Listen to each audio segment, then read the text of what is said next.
सर्वत्र गोविन्दनाम संकीर्तनं गोविन्द गोविन्द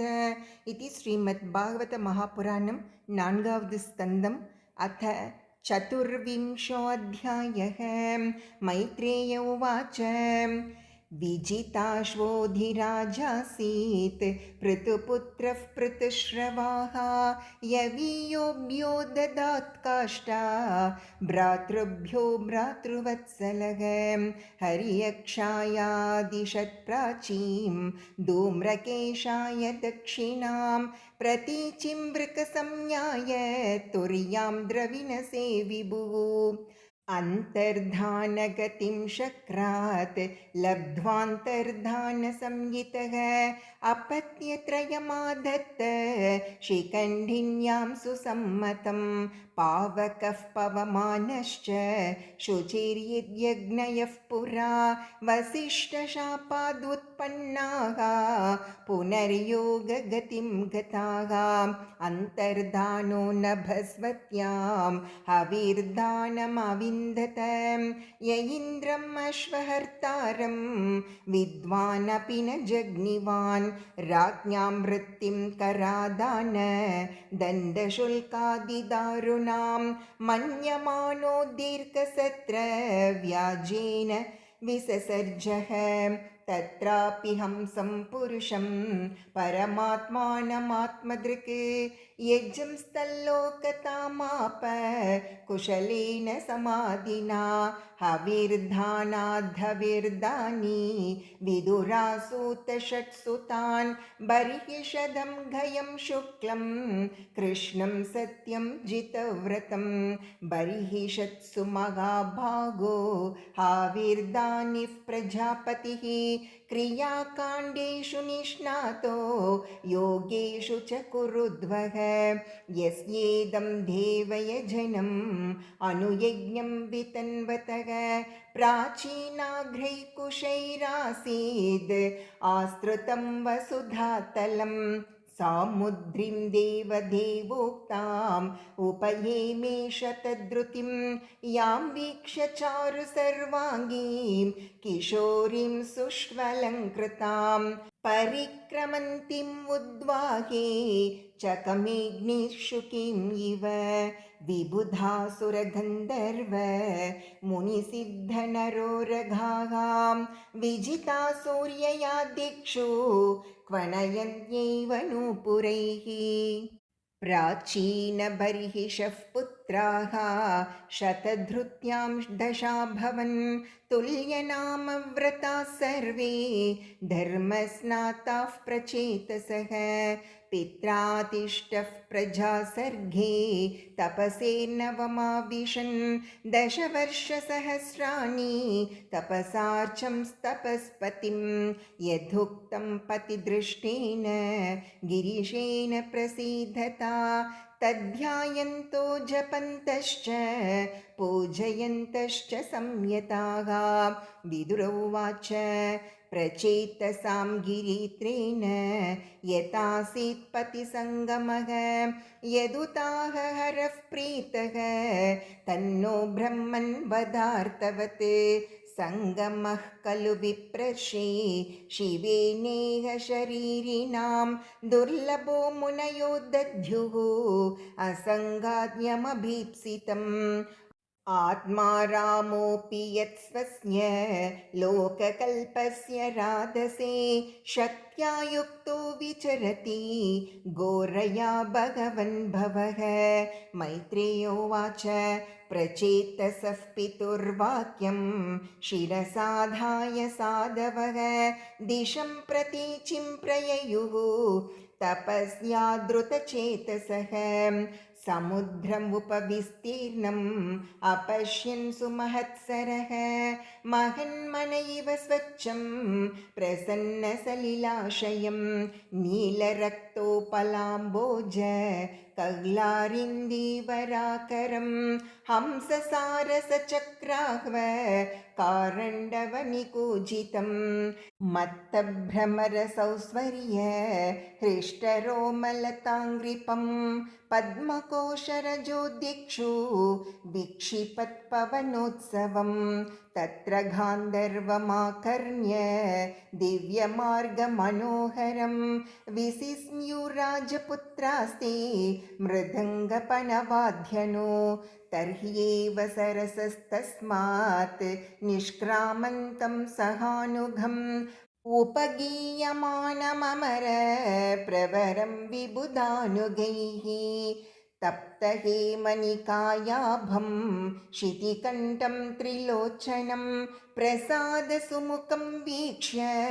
प्रणेमोर्जातकौतुकाः। हर नमः पार्वतीपतये हर हर महादेवा। सतान् प्रपन्नार्तिहरो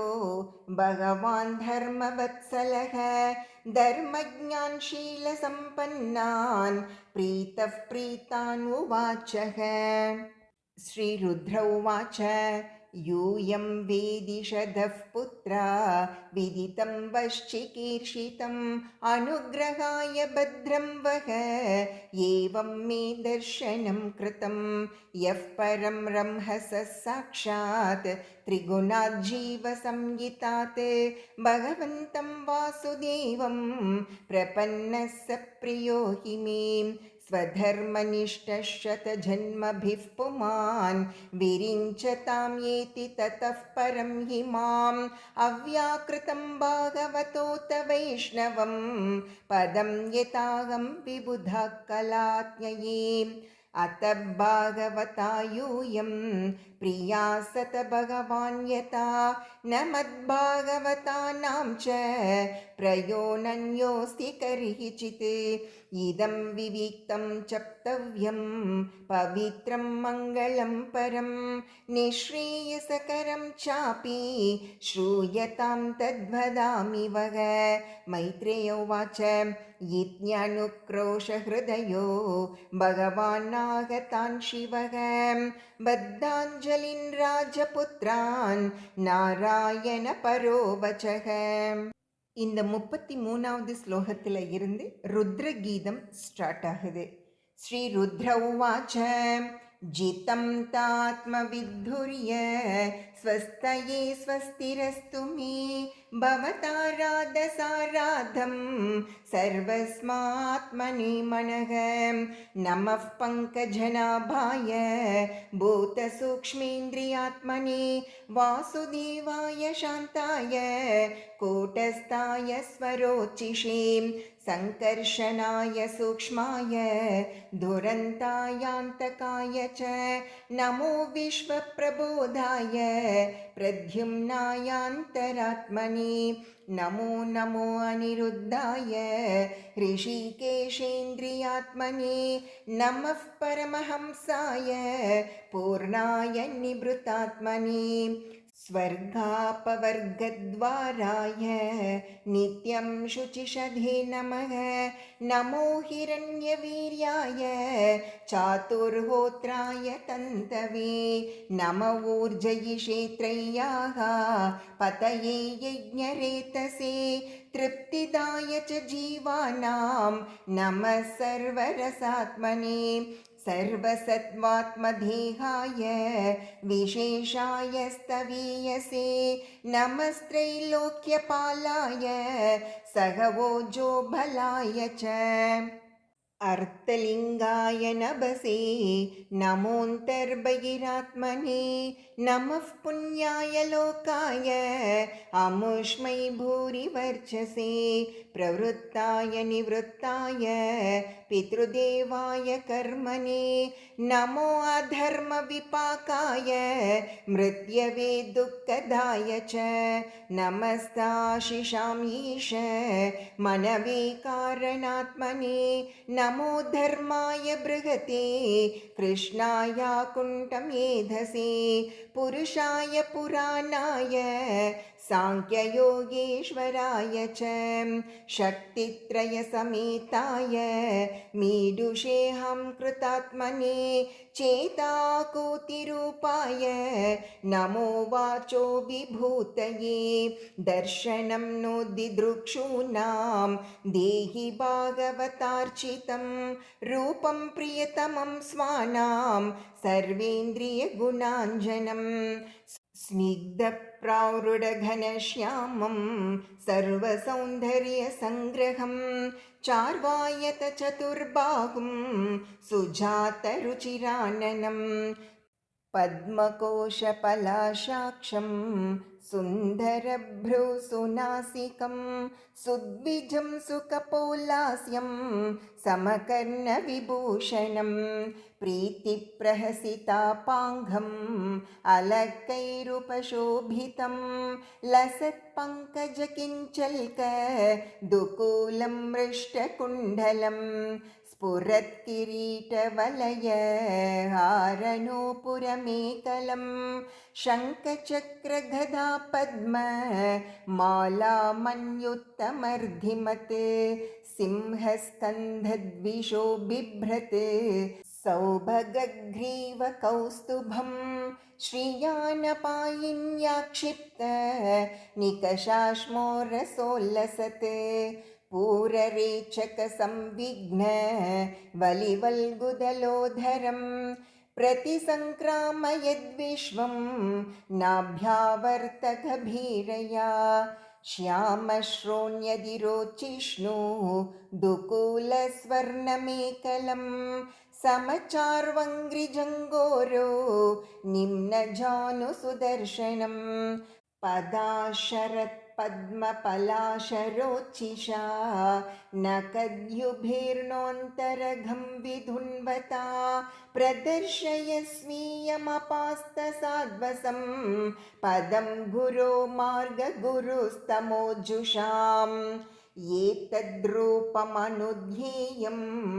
आत्मशुद्धिमभीप्सतां यद्भक्तियोगो भयतः स्वधर्ममनुतिष्ठतां भवान् भक्तिमता लभ्यो दुर्लभः सर्वदेहिनां स्वाराज्यस्याप्यभिमत एकान्तेनात्मविद्गतिः तं दुराराध्यमाराध्य सतामपि दुरापया एकान्तभक्त्या को वाञ्छेत् पादमूलं विना बहिः यत्र निर्विष्टमरणं कृतान्तो नाभिमन्यते विश्वं विध्वंसयन् वीर्य शौर्यविस्फूर्जितभ्रुवां क्षणार्धेनापि तुलये न स्वर्गं न पुनर्भवं भगवत्सङ्गिसङ्गस्य मर्त्यानं किमुताशिषः अथानकाङ्घ्रेस्तव कीर्तितीर्थयोः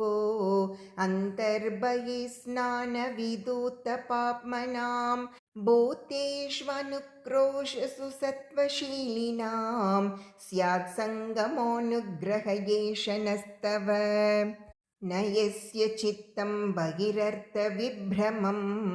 तमो गुहायां च विशुद्धमाविशत्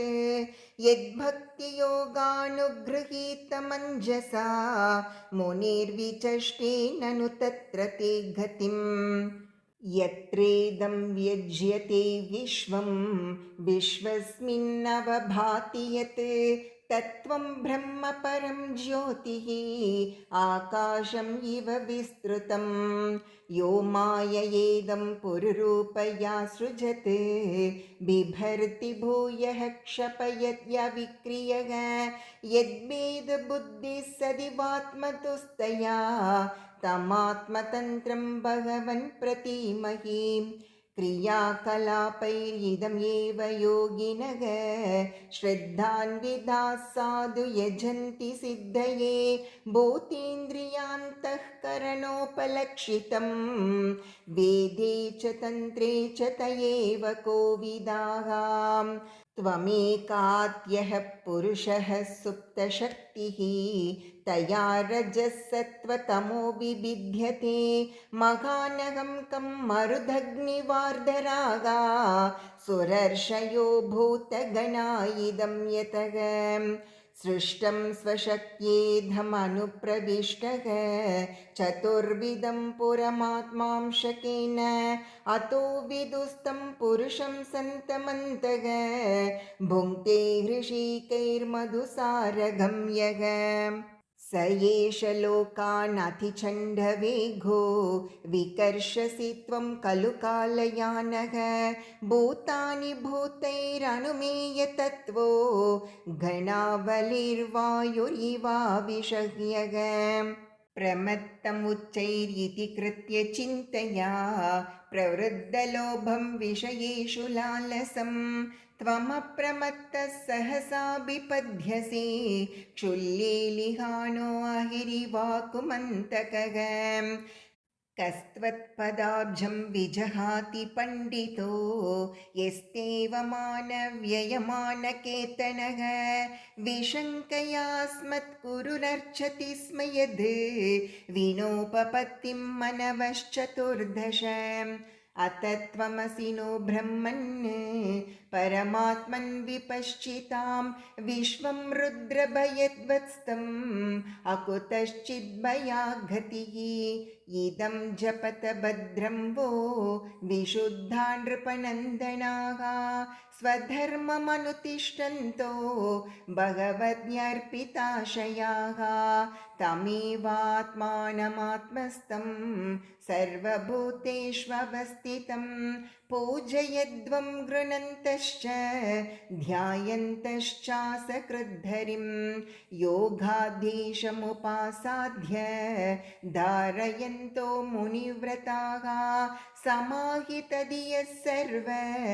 एतद्धभ्यसताधृताः इदमाह पुरास्माकं भगवान् विश्वसृक्पतिः भृग्वातीनामात्मजानां सिसृक्षुः संसिसृक्षताम् ते वयं नोदिता सर्वे प्रजा सर्गे प्रजेश्वराः अनेन ध्वस्ततमसः सिसृक्ष्मो विविधाः प्रजाः अतेधं नित्यदा युक्तो जपन्नवहितः पुमान् अचिरात् श्रेयाप्नोति वासुदेवपरायणः श्रेयसां इह सर्वेषां ज्ञानं निःश्रेयसं परं सुखं तरति दुष्पारं ज्ञाननौर्व्यसनार्णवं य इमं श्रद्धया युक्तो मद्गीतं भगवत्स्तवम् अधीयानो दुराराध्यं हरिम् आराधयत्यसौ विन्दते पुरुषो अमुष्माद् यद्यदिच्छत्यसत्वरं मद्गीतगीतात् सुपरितात् श्रेयसां एकवल्लभात् इदं यः कल्य उत्थाय प्राञ्जलिर्श्रद्धयान्वितः शृणुयात् श्रावयेन्मर्त्यो मुच्यते कर्मबन्धनैः गीतं मयेदं नरदेवनन्दनाः परस्य पुंसः परमात्मनस्तवं जपन्त एकाग्रधियस्तपो महत् चरध्वम् अन्ते तथाप्स्यतेप्सितम्। ॐ इति श्रीमद्भागवते महापुराणे पारमहंस्यां संहितायां चतुर्थस्कन्धे रुद्रगीतं नाम चतुर्विंशोऽध्यायः। सर्वत्र गोविन्दनाम संकीर्तनं गोविन्द गोविन्द।